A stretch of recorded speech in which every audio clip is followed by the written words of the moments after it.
Bienvenidos al 24º video del canal, y en este video quiero hacer algo muy diferente a lo que se ha estado haciendo en nuestros videos. Voy a hacer una comparación de todas las referencias que tiene la película de Yo Robot, hecha en 2004, con respecto a los diferentes relatos y novelas que creó Isaac Asimov a lo largo de su vida. Esto con el fin de poder entender las diferentes referencias e inspiraciones que pudo tener esta película. Es necesario decirles que esta película se toma demasiadas libertades a la hora de adaptar la obra de Asimov, por lo cual dividiré las diferentes referencias e inspiraciones en tres grupos. Cosas que son diferentes al canon y que no afectan de ninguna manera las historias de robots. Cosas que son diferentes al canon y que sí afectan lo que está propuesto en las diferentes novelas y cuentos cortos. Y cosas que están bien adaptadas. Para este video se están tomando en cuenta todos los cuentos cortos que hizo Isaac Asimov, aun cuando no están incluidas las tres leyes de la robótica en ellos, además de todas las novelas de la saga de los robots. Empezamos con una película bastante normal, se nos explican las tres leyes de la robótica, y eso es algo que suele hacer Isaac Asimov al inicio de sus libros. Para poder entender cuál es nuestro rango de juego, nos explica cuáles son las leyes de la robótica, están bien escritas, por lo cual ese es un punto a favor de la película. La película se sitúa en Chicago en el año 2035. Es necesario decir que realmente en los libros y cuentos cortos nunca se especifica cuáles son las sucursales de la USR. Lo único que se menciona es que es una empresa mundial, y sí se nos especifica que al menos la oficina central se encuentra en Nueva York, más específicamente en Schenectady. Esto se puede ver en el relato de Robot AL-76 extraviado, además de en el cuento de Robbie, en el que se menciona que Robertson se encuentra al menos en esa oficina. El hecho de que sea en Chicago puede deberse a dos motivos. El primero es simplemente que fue conveniente para la producción situarlo en Chicago, o puede ser una pequeña y minúscula realmente referencia a que la primera novela de Isaac Asimov, Un guijarro en el cielo, se elabora por medio de un personaje que era de Chicago. La localización y el año realmente, siendo que aun cuando fueran diferentes, no afecta de ninguna manera al canon de lo que es los libros de Isaac Asimov. Como tal, la USR se funda en 1982, por lo cual todo está dentro de las reglas. El primer punto que sí va en contra de lo que escribió Isaac Asimov es que se encuentran los robots en la calle. Esto es algo que constantemente se ve en sus novelas, y es que las regulaciones de la Tierra nunca permitieron el libre tránsito de robots y su convivencia con los humanos. La mayoría de estas historias se desarrolla en espacios controlados, dentro de la fábrica, a lo mejor con algún sujeto de prueba o en alguna clase de industria especializada. De hecho, en los libros realmente los robots nunca son pertenencia de las personas que los están utilizando, siempre son prestados y son propiedad únicamente de la USR. Por cierto, el nombre de la USR realmente es un diminutivo de su nombre original, que es el US Robots and Mechanical Men Inc.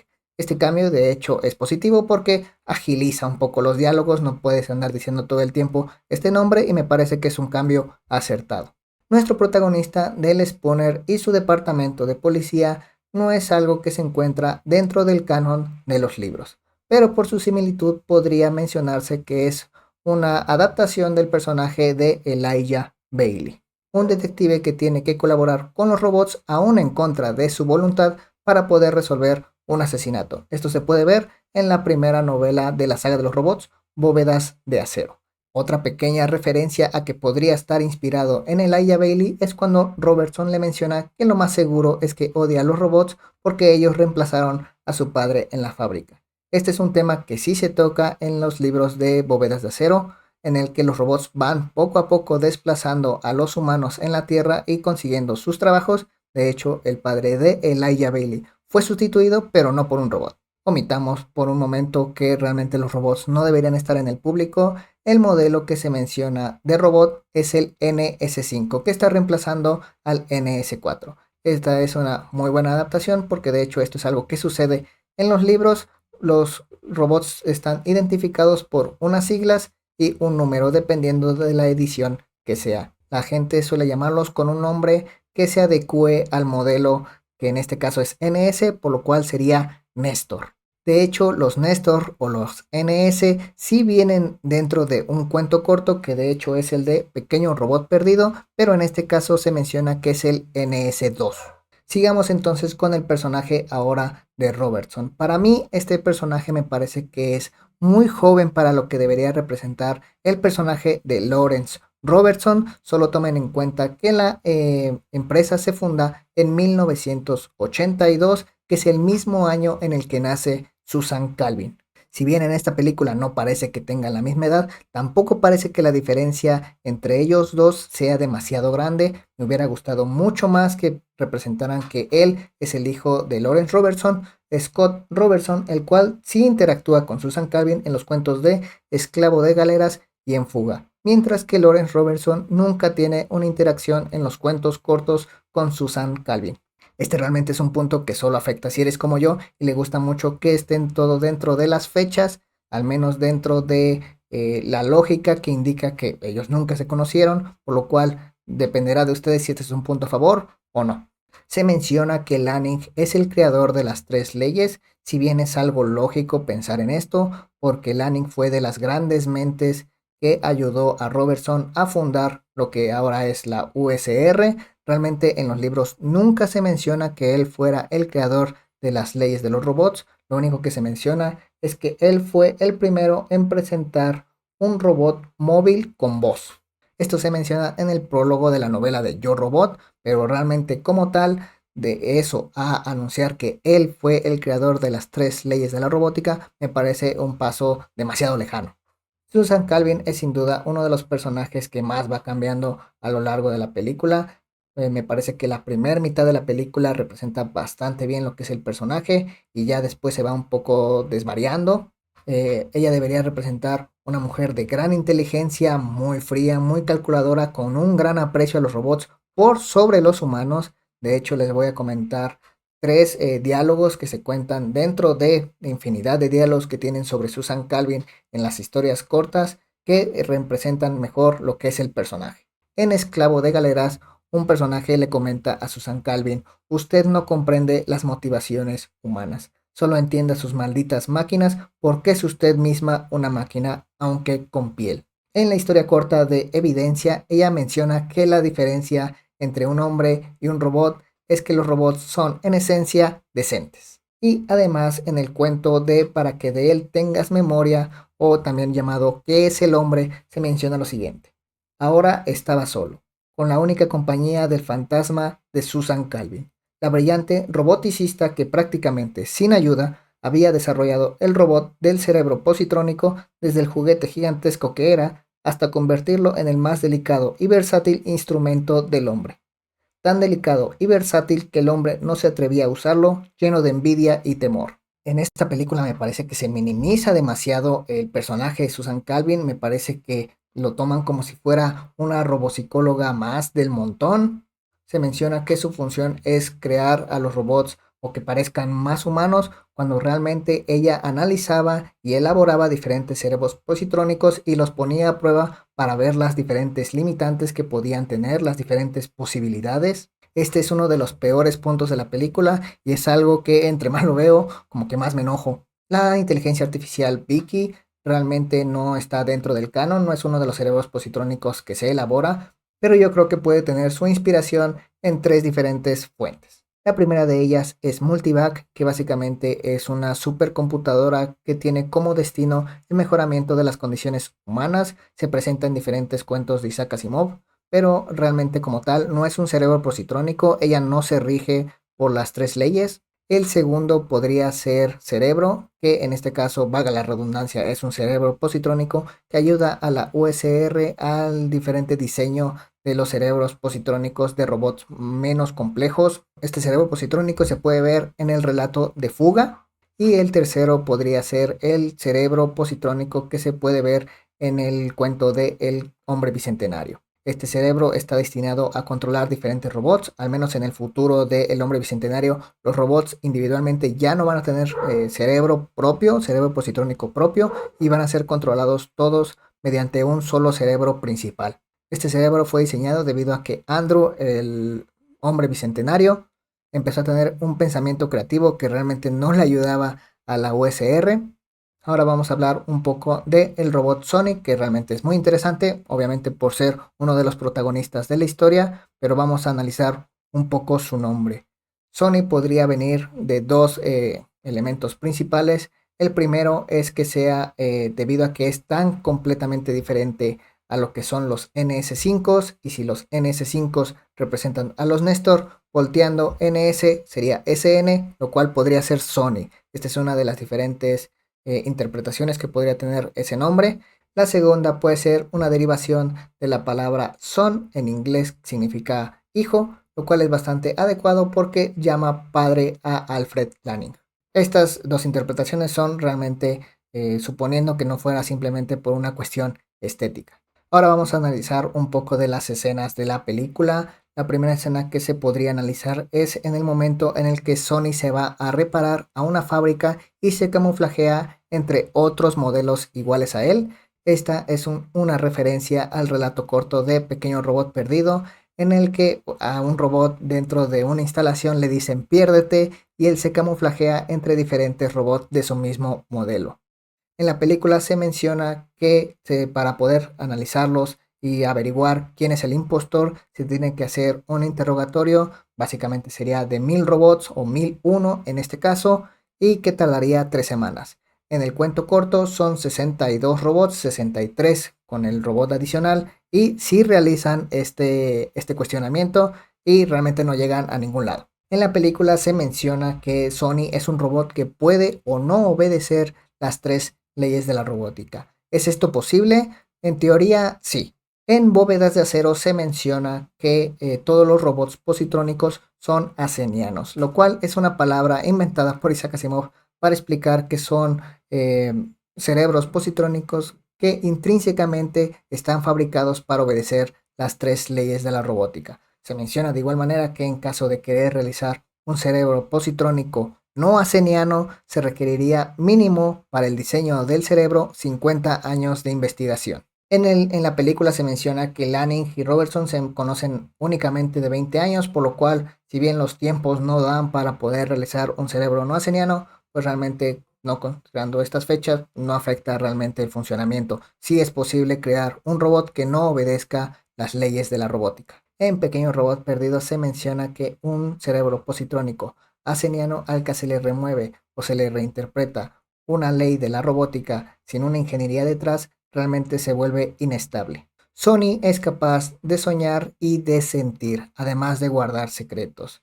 El soñar al menos hace una referencia al cuento corto de Sueños de Robot, el cual es un robot que tiene la capacidad de soñar y constantemente tiene este sueño en el que él libera a todos los robots de un yugo invisible. Imitando la historia bíblica del Éxodo, él menciona las palabras libera mi pueblo o libera mi gente, replicando lo que hizo el personaje de Moisés hacia el faraón en este relato. También una referencia a esto es que en la película se menciona que los robots son esclavos de la lógica, por lo cual sería básicamente lo mismo que él ve en su sueño, que es un yugo invisible. En cuanto a los sentimientos, si bien posteriormente el robot humaniforme Daniel Olivao, que se encuentra dentro de la saga de los robots, menciona que tiene sensaciones o reacciones que podrían ser interpretadas como lo que los humanos llaman de alguna manera sentimientos. De manera explícita nunca se menciona un robot que tenga sentimientos. Lo más cercano podría ser en Atrapa esa liebre, que el robot en turno siente ansiedad cuando tiene que realizar el trabajo y no hay nadie que lo supervise. Algunos mencionarán el caso de Amor Verdadero o El Detalle, pero en este caso son historias de Multibug que, como hemos mencionado anteriormente, no se rige dentro de las leyes de la robótica. Ya dependerá de ustedes si lo quieren tomar como una buena referencia o no. En la escena del bar se discute que toda básicamente la trama de esta película se basa en, primero se dice en el hombre lobo y posteriormente se dice en Frankenstein. Esto se debe a que el término complejo de Frankenstein es un término que usaba Isaac Asimov en sus diferentes obras, relatos cortos, para definir el miedo que tiene un creador de que su creación se revele ante él. Es uno de los temas más recurrentes y me parece una manera bastante ingeniosa de hacer referencia a él. En la escena de la casa de Lanning, el robot demoledor destruye la casa de Lanning, con el detective Spooner dentro. En teoría esto es posible y se puede ver en el relato o en la novela de El Sol Desnudo, en el que se exploran las diferentes maneras en que un robot podría realizar daño a un ser humano sin quebrantar la primera ley. En este caso se podría si el robot no tuviera la capacidad de detectar que existe vida humana dentro del edificio que está demoliendo. El término fantasma en la máquina que se usa dentro de la película realmente es algo que no se encuentra dentro del canon de los libros. De hecho, me parece que es un término de filosofía y es un área con el que no me quiero meter porque realmente yo no he estudiado filosofía, por lo cual lo único que tienen que saber es que no está dentro de las diferentes novelas. Se revela de igual manera que el detective Spooner tiene un brazo y un pulmón, me parece, algunas costillas robóticas que son básicamente prótesis. Esto sí sucedió en el cuento corto del Hombre Bicentenario, el cual diseña diferentes artefactos que simulan partes del cuerpo para poder ayudar a diferentes personas. Se menciona también que Lanning lo hizo. Esto no es posible porque Lanning ya había muerto para ese entonces. De hecho, el Hombre Bicentenario pasa mucho tiempo después de todos los eventos de la novela de Yo Robot. De la escena en la que Susan Calvin no puede apagar el aparato reproductor de música, realmente no quiero hablar. Me parece que es una falta de respeto al personaje. La ponen como si fuera una tonta. Algo que nunca he entendido dentro de la película es por qué el detective Spooner está enojado con los robots por su accidente. Realmente los robots no provocaron el accidente y el robot, al menos en el canon, no tiene la capacidad de evaluar quién es más posible de vivir, al menos como en la película se nos hace ver, que rápidamente hace un cálculo de porcentajes de posibilidad de vivir. De hecho, es posible que si él no se hubiera resistido a ser salvado y se hubiera puesto a seguridad de manera bastante rápida, el robot pudiera haber salvado a Sarah. Pero bueno, eso es algo que nunca sabremos. Una de mis escenas favoritas es cuando el detective Spooner se encuentra en el lago Michigan ya intentando descubrir realmente quién está detrás de todo lo que está sucediendo con los robots, y los robots NS5 están eliminando a los NS4 con la siguiente frase: protocolos de protección humana implementándose, se les considera peligrosos. Es en esta escena que realmente me gusta mucho, donde se explica o se puede mostrar realmente cómo es que funcionan las diferentes leyes de la robótica, porque los NS4, al recibir una orden que parece ser dada por los humanos, realmente no actúan sobre su propia eliminación. Es hasta que ven al detective Spooner en peligro que empiezan a pelear, que empiezan a poner una resistencia contra los NS5. Me parece que es una representación muy bonita, muy acertada de cómo funcionan las leyes de la robótica.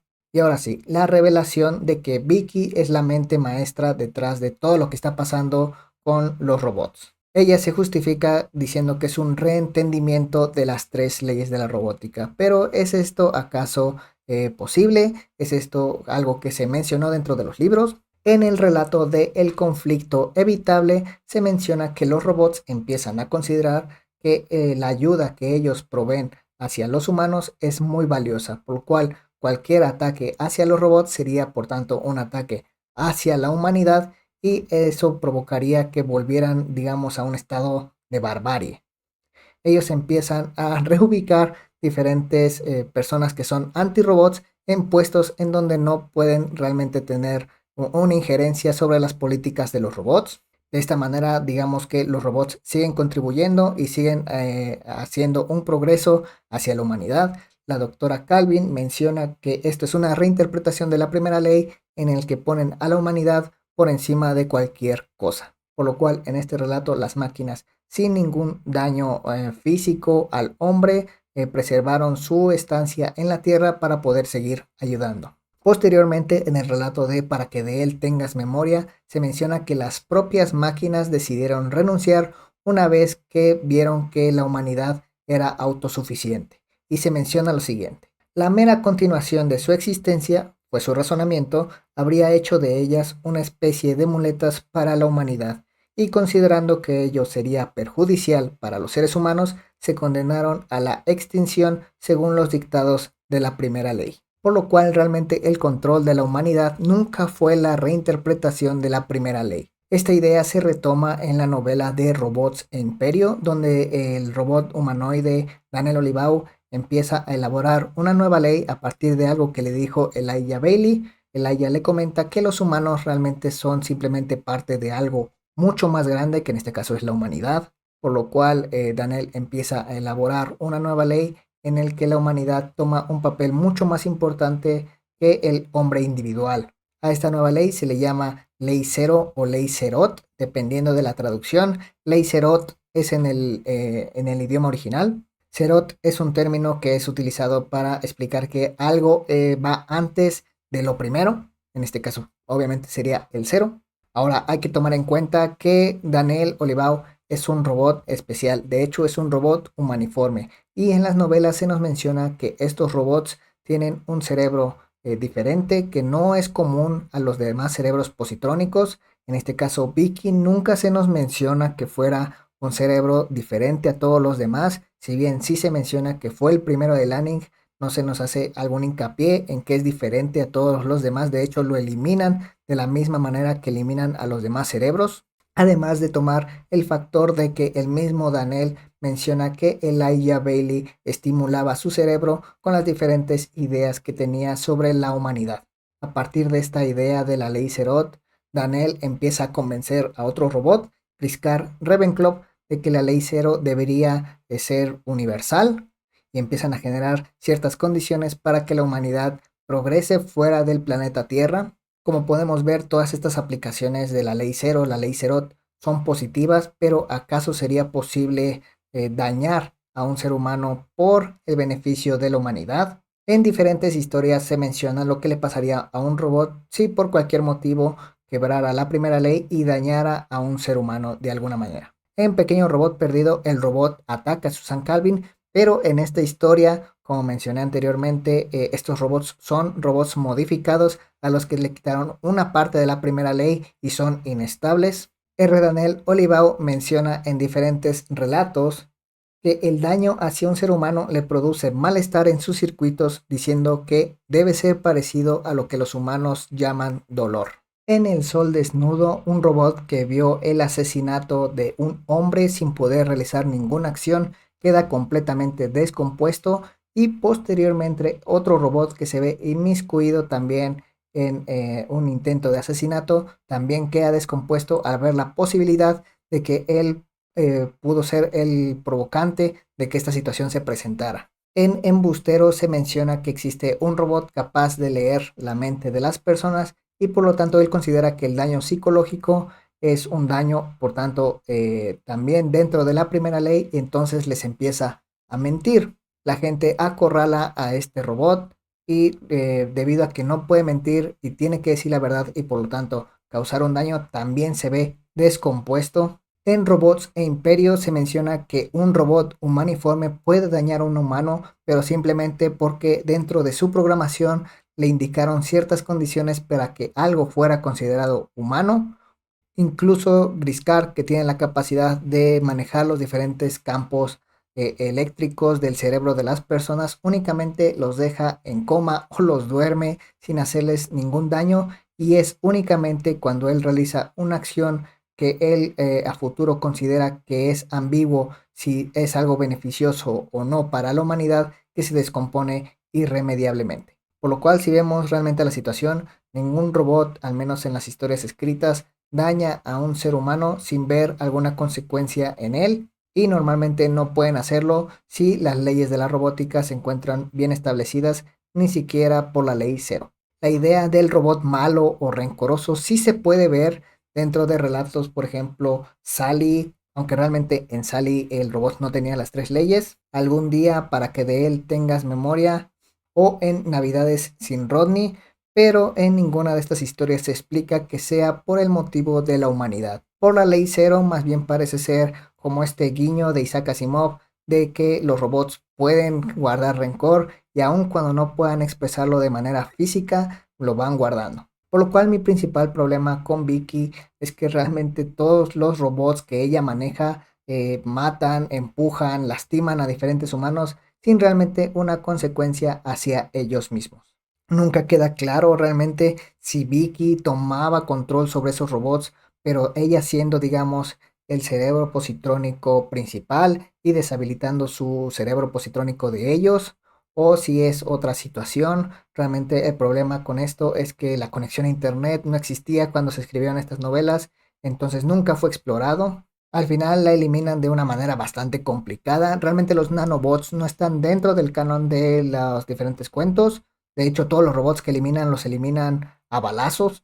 Al final la humanidad se libera de todos los robots, lo cual podría decirse que sí está dentro del canon. De hecho, la Tierra es uno de los planetas que no usa robots en la saga de los robots. El detective Spooner y Sony se vuelven amigos, una relación bastante parecida a lo que pasa a partir del final de la novela de Bóvedas de Acero. Se revela que Sony fue realmente la persona que realizó la acción sobre el Dr. Lanning que provocó su muerte, pero realmente recordemos que Sony puede o no obedecer las leyes de la robótica. No es que la haya hecho por la ley cero, sino que simplemente no obedeció la ley. Y se cumple el sueño de Sony de que él es el que libera a los robots de la lógica, que en este caso sería Vicky. A grandes rasgos, estas son las diferentes referencias que tiene la película de Yo Robot. Si bien existen algunas, de hecho dos más sutiles, que es por ejemplo diferentes referencias bíblicas, esto se puede ver a que el personaje de Elijah Bailey constantemente está pensando en referencias bíblicas porque le interesa mucho la cultura pasada de la humanidad y parece tener como este guiño a diferentes cuentos de distopías, de por ejemplo Fahrenheit 451, en el que la gente ya no lee, en el hecho de que Susan Calvin no conoce el libro de Hansel y Gretel, y en que el detective no sabe diferenciar entre hombre lobo y Frankenstein. Realmente es algo muy sutil que no pude elaborar más porque no había más ejemplos.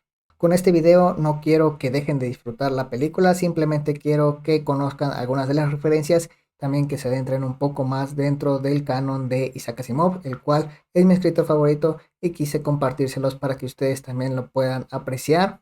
Si bien no era un escritor perfecto, me parece que tenía ideas bastante interesantes y que generan alguna discusión de vez en cuando. Quiero agradecer a mi hermano por haber escuchado mis diferentes ideas antes de realizar mi video y retroalimentarme con algunas cosas que él notó. De hecho, por ejemplo, la idea de que Sony viene de Son, que mencioné anteriormente, es una idea suya. Me parece que eso sería todo por el video de hoy. Les estaré dejando en pantalla mis redes sociales por si quieren ir a seguirme. Hago más contenido de libros, ya sea divertido o un poco más informativo. Ojalá hayan disfrutado mucho el video. Si fue así, me pueden ayudar con un me gusta, con un comentario, con una suscripción, cualquier cosa ayuda. Eso sería todo. Ojalá estén disfrutando la película que estén viendo, ojalá estén disfrutando el libro que estén leyendo y ojalá verlos en el siguiente video con la siguiente reseña.